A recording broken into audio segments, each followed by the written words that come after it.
Mesdames, Messieurs, bienvenue au marché public de Baie-Saint-Paul. Dans le cadre de l'émission d'aujourd'hui, nous avons rencontré 3 personnes. Tout d'abord, Safran Nordique, également les produits Shadow Bell et pour terminer, Sandra Casey, l'artiste. Alors sans plus tarder, allons à leur rencontre. Bonne émission!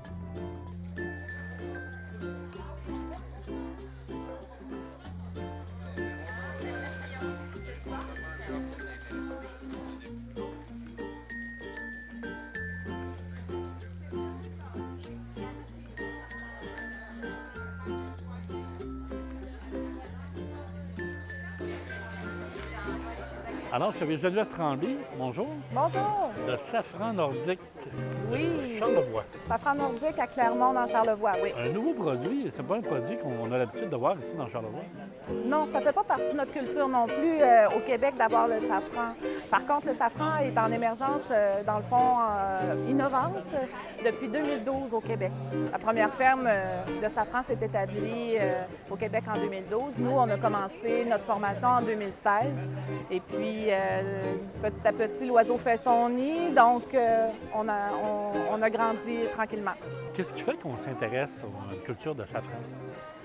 Le safran, depuis des millénaires, c'est la plus ancienne épice au monde. C'est l'épice qui a été la plus convoitée parce qu'elle est très difficile à obtenir. Elle se travaille à la main. Donc, comme c'est rare, bien, ça attire et ça pique la curiosité des gens. La route du safran est très intéressante à se pencher pour la découvrir. Puis quand on parle de safran, ça pique la curiosité des gens. Donc, en partant, c'est important de démystifier ça. Puis nous, chez Safran Nordique, on s'est donné la mission de démystifier l'épice du safran, rendre la culture possible pour les gens, accessible. Peut-être de faire son petit coin de jardin de safran à la maison. Donc, c'est ça qu'on s'est donné comme pour mission, oui. Est-ce que c'est difficile de produire du safran? C'est pas si simple parce que ça se travaille à la main principalement. Il y a certaines étapes qui peuvent se mécaniser. Par contre, comme pour la préparation du sol, des choses comme ça. Il faut faire attention, c'est que c'est une plante qui est en dormance durant l'été.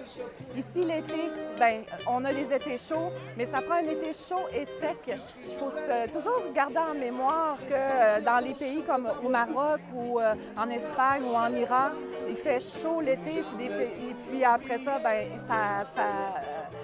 donc, c'est un petit peu compliqué au Québec pour ça. Il faut travailler contre l'humidité, il faut travailler un peu contre les maladies fongiques pour protéger le petit bulbe. C'est un oignon, là, dans le fond, qu'on met dans le sol.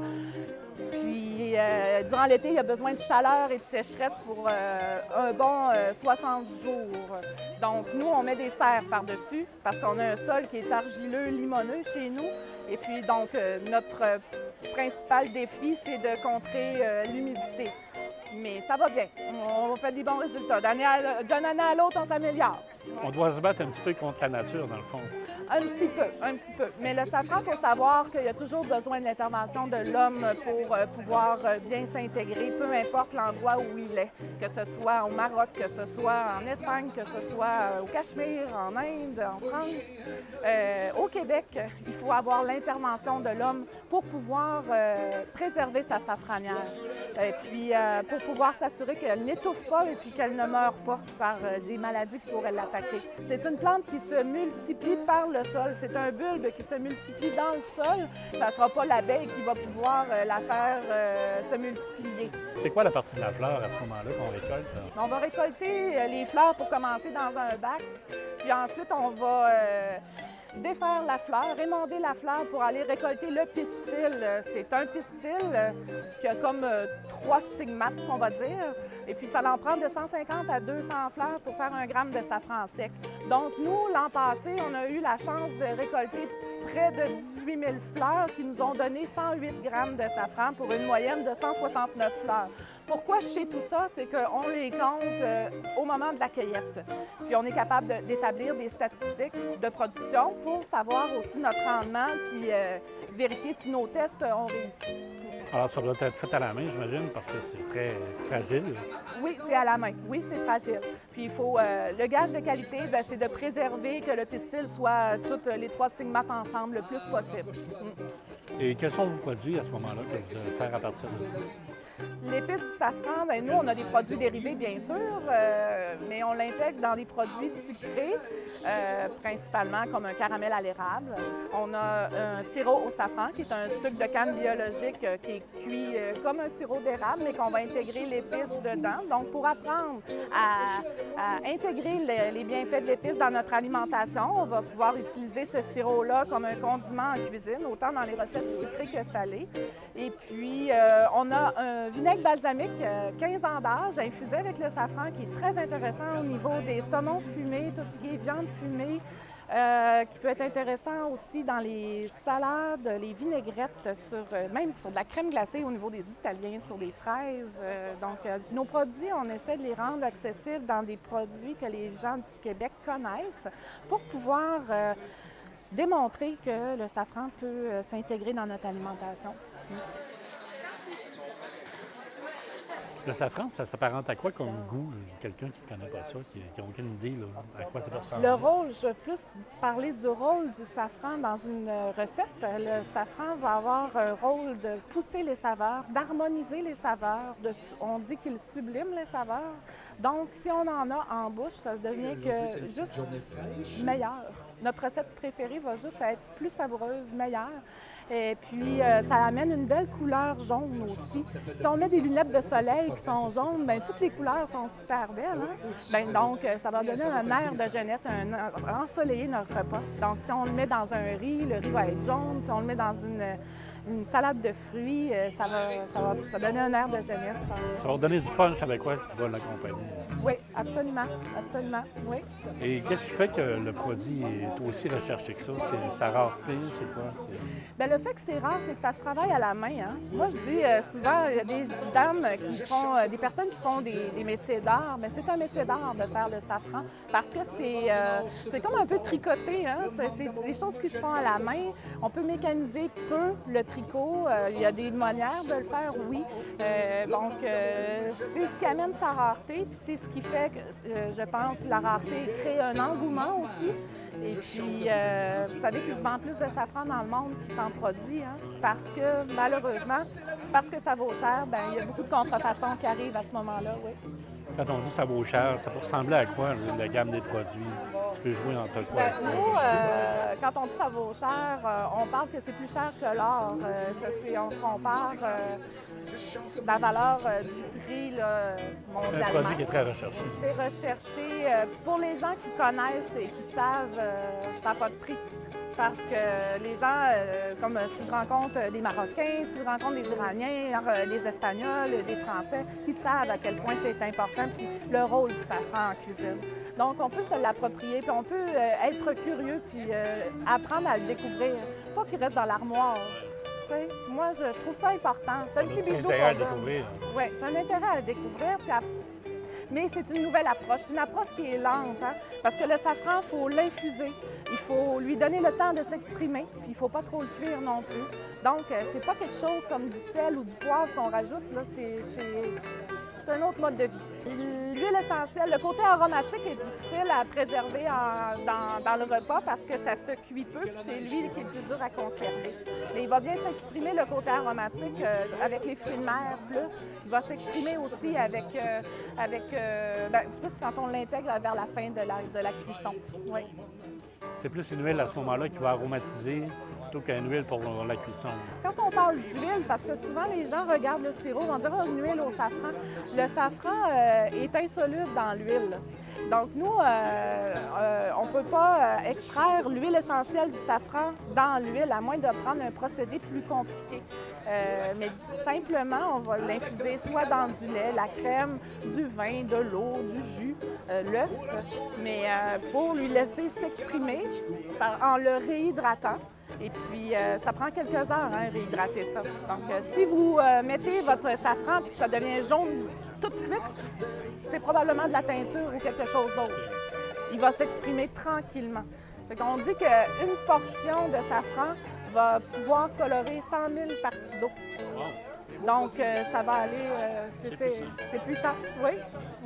Les commentaires que vous recevez des personnes qui viennent ici, d'abord, on ne s'attend pas de trouver du safran vraiment dans Charlevoix.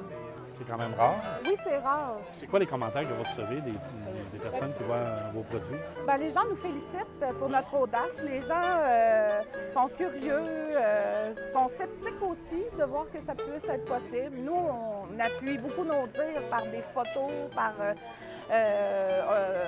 pour pouvoir montrer notre expérience, par des vidéos aussi, parce qu'on ne peut pas montrer la fleur beaucoup, parce qu'on l'a juste 6 semaines durant octobre-novembre quand ça pousse. Donc, durant l'été, où est-ce qu'on a le plus d'achalandage, on n'a pas le choix de s'appuyer par des photos, mais c'est partout dans nos choses, c'est nos photos, c'est nos fleurs, c'est nos affaires à nous. On n'a pas pris ça ailleurs, là. Dans votre production, vous êtes plusieurs personnes ou vous êtes... Mon conjoint, Rénal, moi, tous les deux copropriétaires de l'entreprise. Puis bien sûr, mes parents, mon père, Bertrand, ma mère, Nicole, vont nous donner beaucoup de support actuellement. Éventuellement, Rénal va probablement prendre une retraite progressive pour pouvoir donner plus de temps dans l'entreprise. Puis tranquillement, selon différentes périodes de l'année où est-ce qu'on a soit de la plantation à faire, soit de l'émondage à faire, on pourra peut-être, au niveau de la récolte, aller chercher soit des plateaux de travail ou pour des tâches un petit peu plus achalandées. Puis éventuellement avoir une ressource qui pourra travailler pour nous dans toutes les tâches qu'il y a à faire, pour essayer d'avoir une ressource là, qui va être peut-être du même niveau que nous au niveau de toutes les étapes. C'est vraiment un coup de cœur de la famille. C'est un coup de cœur. Quand on dit que le safran, quand on le connaît, on tombe en amour avec, puis après ça, il nous habite. C'est ça, que le safran, il vient qu'il nous habite au complet. Ça nous passionne. Ça fait combien d'années que vous êtes dans le safran? On a commencé, comme je disais, en 2016, notre formation. Puis principalement, on a sorti la première année, l'année passée, en 2018. On a eu la chance d'être sur le menu présidentiel du G7. Dans le dessert, ils nous ont mis dans la crème anglaise. Et puis, ça faisait une belle photo, beau dessert, c'était très coloré, c'était très bon. Aussi, bien, ça nous a fait sortir peut-être un peu plus vite que ce qu'on aurait voulu, mais on a profité de cette opportunité-là pour sortir. Puis cette année, bien, c'est la deuxième été qu'on est avec nos produits ici au marché. Puis on aime beaucoup le marché de Baie-Saint-Paul.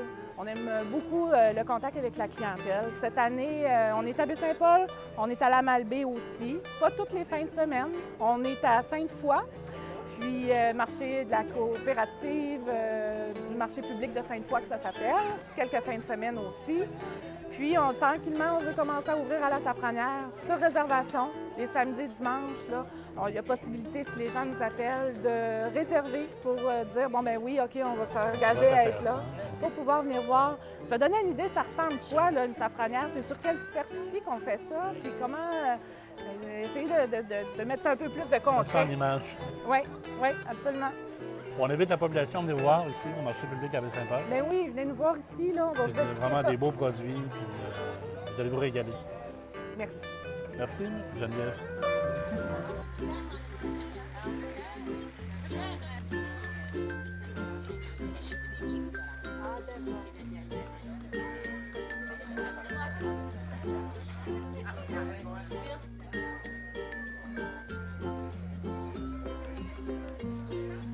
En compagnie d'Isabelle pour le kiosque Les produits Shadow Belle, on est au marché public de Baie-Saint-Paul. Là, vous avez différents produits intéressants sur votre table. Donc, qu'est-ce qu'on peut retrouver là-dessus? En premier lieu, dans le fond, nous, nos produits sont 100% naturels, donc il n'y a aucun produit chimique à l'intérieur. Donc, présentement, ce qui est vraiment à la mode, c'est vraiment notre chasse moustique ici. Chasse moustique qui est fait vraiment à base d'huile essentielle et d'aloès. Donc, vraiment efficace. On a des beaux commentaires sur notre page Facebook. On a aussi un baume apaisant qui est le complémentaire de notre chasse moustique. Si on s'est fait piquer par des abeilles. Ici aussi, on a un coup de soleil, on a des coupures, des brûlures. Les produits qui ont à l'intérieur, c'est des plantes. Donc, c'est vraiment bon là, pour la peau.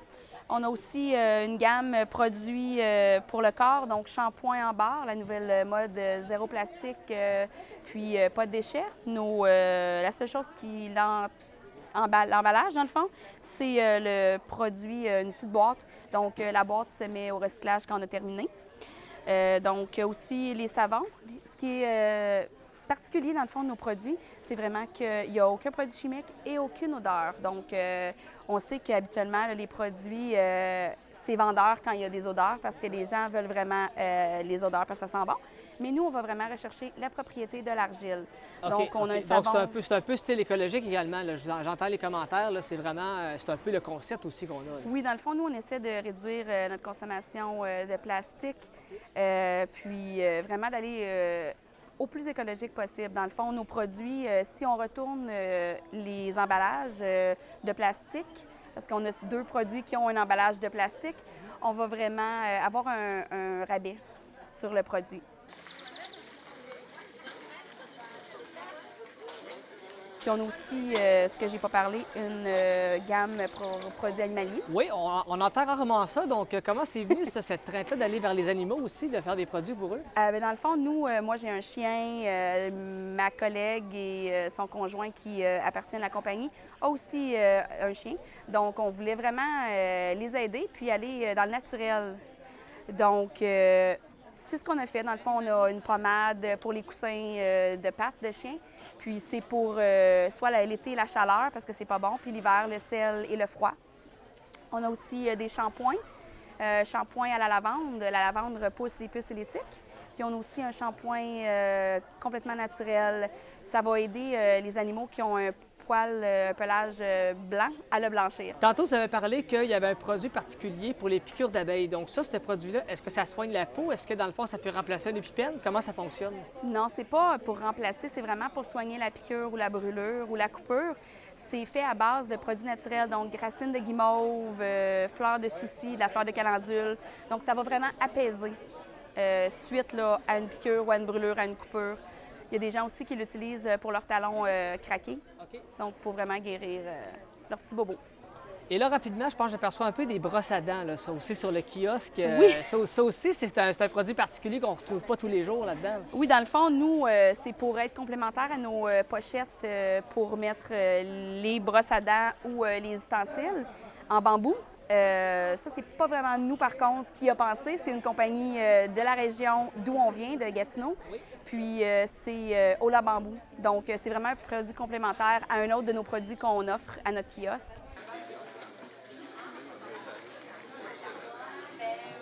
Ici, on a des produits qui remplacent les pellicules de plastique, qui remplacent aussi les sacs Ziploc. Donc, c'est ça. Le matériel, c'est un matériel à l'intérieur qui est copule. C'est de grade alimentaire. Puis c'est sécuritaire, il n'y a pas de latex, donc c'est sécuritaire pour la nourriture. On peut le laver au lave-vaisselle, à la laveuse à linge, puis aussi dans l'eau de vaisselle. Puis on le fait sécher à plat pour ne pas endommager là, le produit. Avec le temps, justement, là, on voit qu'il y a beaucoup de produits maintenant qui sont faits à la fois écologiques pour l'environnement, mais également aussi, on parle de réutilisables d'une façon propice pour les laver. Vous, dans votre teinte de produits, est-ce que c'était vraiment 2 lignes directrices que vous vouliez avoir dans le but éventuellement de propager ça? Oui, bien dans le fond, comme je disais au début, là, on essaie d'être le plus éco, le plus vert pour laisser un meilleur environnement pour nos enfants. Parce qu'on sait que la consommation de plastique ça va beaucoup polluer l'environnement. Donc, on essaie vraiment d'être le plus éco-responsable possible.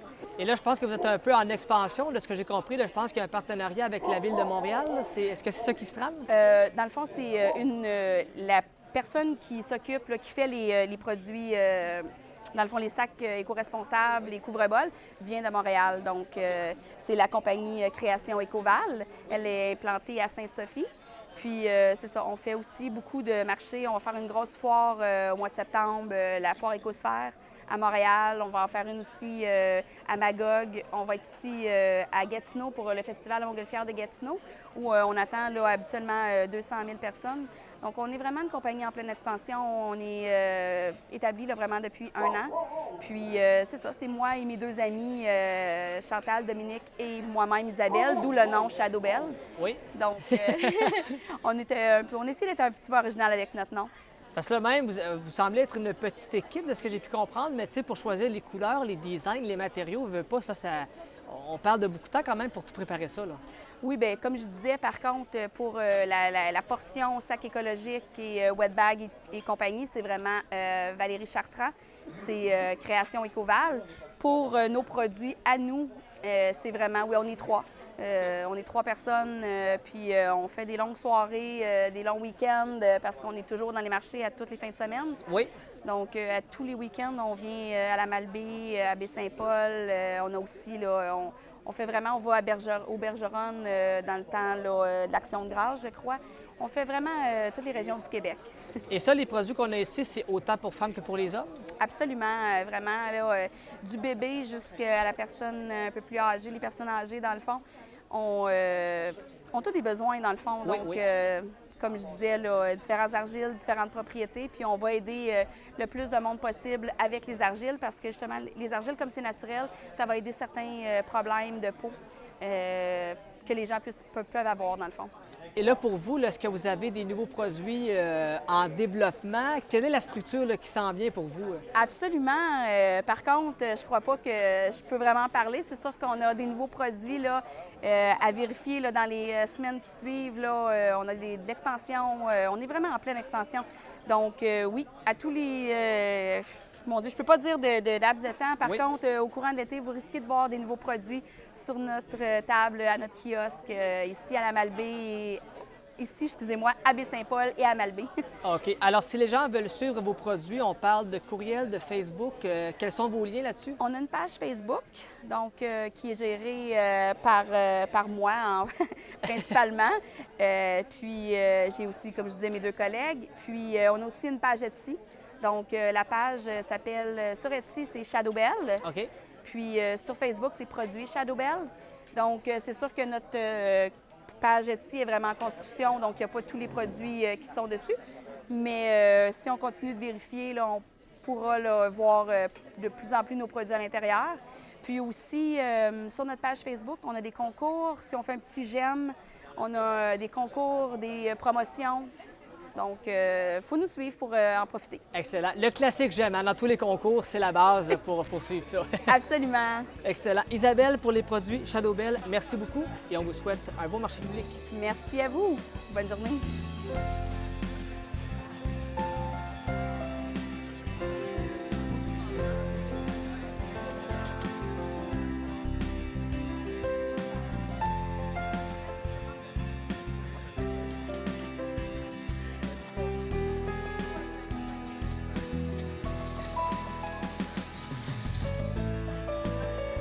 Alors, je suis avec Sandra Kessy. Bonjour.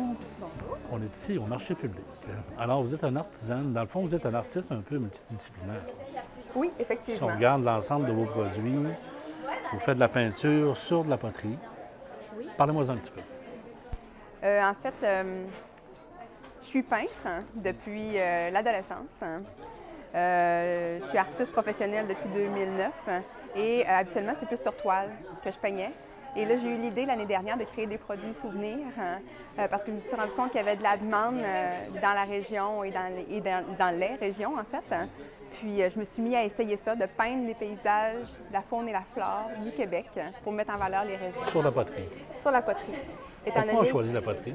Ah, c'est effectivement, c'est intéressant comme question. C'est vraiment un produit qu'on utilise au quotidien. Et ça m'intéressait, dans le fond, de créer un art accessible là, pour ajouter une saveur contemplative avec les boissons chaudes, avec quelque chose, une activité que, dans le fond, les gens font presque tous les jours. Alors, c'est de là mon intérêt. Puis, en plus de ça, il y a tellement de variétés actuelles sur le marché. Ça me permettait d'avoir des couleurs différentes, des formats différents pour toucher toutes les personnalités. Je remarque dans votre travail qu'on voit beaucoup de paysages. Oui, effectivement. Alors, c'est les paysages de Charlevoix qui vous inspirent ou c'est quoi? En fait, c'est la nature qui m'inspire. Je suis originaire de la Gaspésie, puis j'ai toujours eu un lien très privilégié avec la nature depuis ma naissance.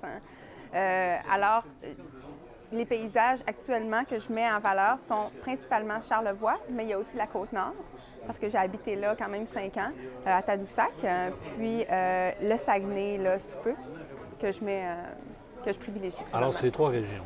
Oui, Le Saguenay, le Charlevoix oui, et la Côte-Nord. la Côte-Nord. Et sous peu, Québec.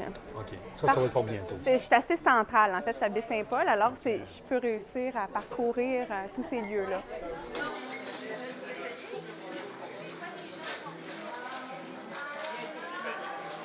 Et qu'est-ce qui vient vous chercher dans le paysage à ce moment-là? C'est quoi qui vous inspire dans le paysage? Moi, c'est vraiment l'instant, les moments où on vit une expérience qui amène presque une sensation de vertige. Tant la beauté est incroyable. Alors, c'est vraiment ça que j'essaie de capter à tout moment. S'il y a une température vraiment extrême, c'est sûr que je suis dehors en train de photographier pour peindre ensuite. Soit pour avoir des contrastes ou... En fait, pour être là quand ça se passe. Okay. C'est les phénomènes uniques qui m'intéressent dans la nature, peu importe où c'est. C'est possiblement une déformation de la photographie, parce que vous faites aussi de la photographie. Oui, effectivement. Puis c'est ça, j'ai commencé la photographie même avant la peinture. J'ai commencé à l'âge de 7 ans, la photographie. Alors, j'ai touché à l'argentique, j'ai fait toutes sortes de choses. Puis là, vraiment, je me spécialise davantage dans le paysage. Puis encore là, les phénomènes qui génèrent une émotion de sérénité, paisible ou de tourment. C'est vraiment l'émotion, en fait, en image. On en retrouve d'ailleurs dans votre kiosque, des photographies. Oui, effectivement. Qui sont aussi à vendre aussi. Et si on compare, bon, avant ça, c'est l'argentique, maintenant, c'est le numérique. C'est quoi dans ça qui vient vous chercher le plus? Est-ce que le numérique est plus facile? Est-ce que c'est moins évident? Ou est-ce qu'il y a des particularités dans ça? C'est sûr que l'argentique, l'inconvénient de tout ça, c'est surtout à cause qu'on est en contact avec des produits qui ne sont pas nécessairement idéaux pour la santé. C'est plus ça qui m'a fait pencher là-dessus par rapport à le numérique. Le numérique aussi est très accessible. C'est instantané. C'est vraiment... c'est ça. On peut en cumuler beaucoup et choisir, là, les deux m'intéressent, en fait. J'ai pas de préjugés, c'est juste c'est différent.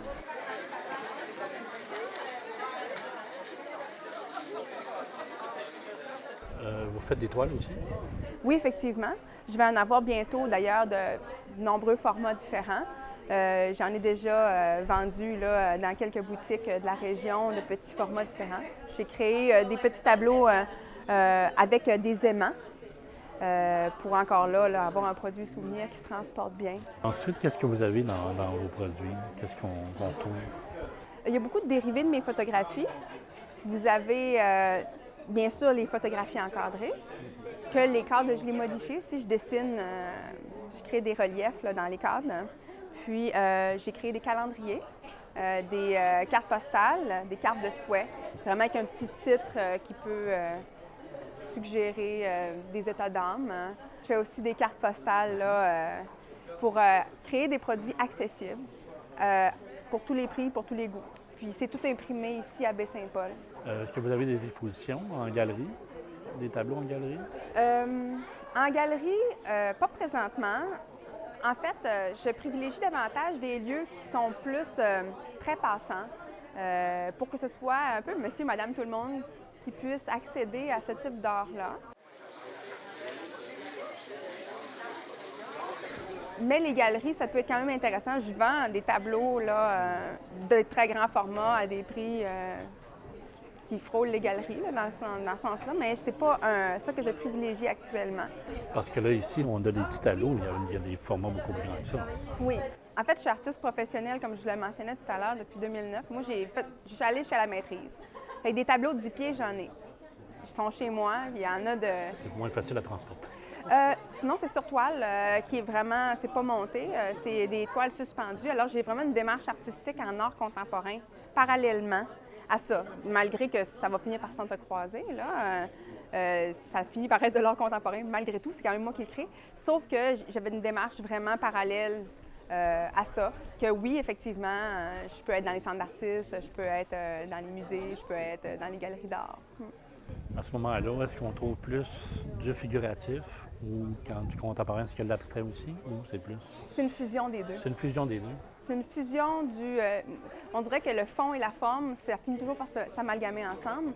Et la notion de contemplation est toujours très présente, hein, en même temps qu'un état trouble. Alors, j'ai beaucoup fait d'autoportraits qui abordent aussi des sujets tabous. comme la mort. Même je suis allée jusqu'à la question du suicide. C'était mon sujet de maîtrise. Alors, j'ai vraiment abordé là, le sentiment de bien-être dans la douleur. Là. C'est pas un sujet facile, là. Non, effectivement. C'est un peu perturbant même d'entendre ça, probablement avec le paysage. Ouais. Mais moi, je dirais que mon lien avec la nature est tellement fort que ça n'a pas le choix d'être en lien avec la vie et la mort. Ça transcende la vie, en fait, pour moi. Vous avez aussi gagné un prix. Oui, effectivement. Parlez-moi-en un peu de ce prix-là. J'ai créé mon entreprise cette année et je me suis inscrite là, pour le concours Ose entreprendre 2019. Et j'ai été sélectionnée là, ici dans Charlevoix. Alors, j'ai été lauréate pour mon entreprise Sandra Casey, l'artiste. Puis, je me suis rendue finaliste dans la région de la Capitale-Nationale. Alors, je suis assez fière de ça parce que je pense que j'ai vraiment osé justement cette année, là, un gros saut là, de vivre entièrement de ma création.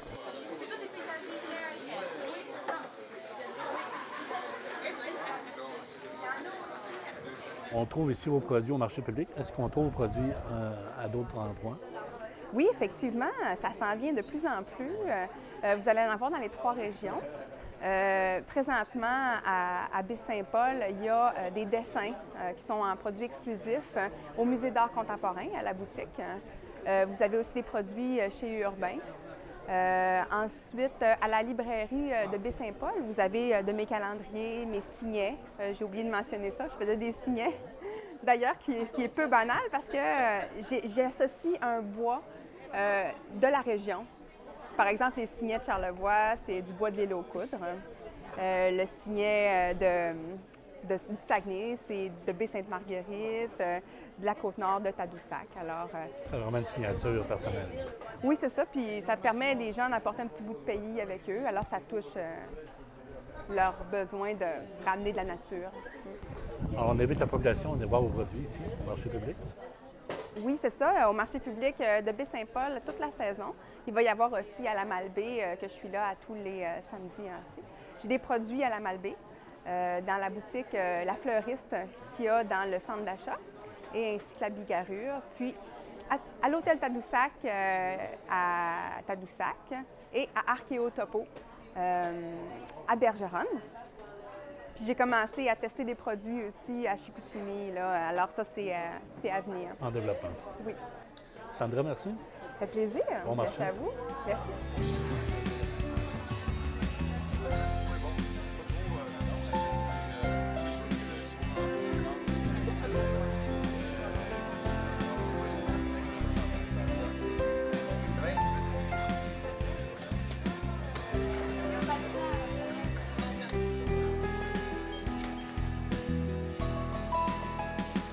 C'est ce qui termine notre émission d'aujourd'hui. Eh bien, nous, on vous invite à venir à tous les dimanches à compter 10 heures au marché public de Baie-Saint-Paul pour rencontrer tous les producteurs et les artisans.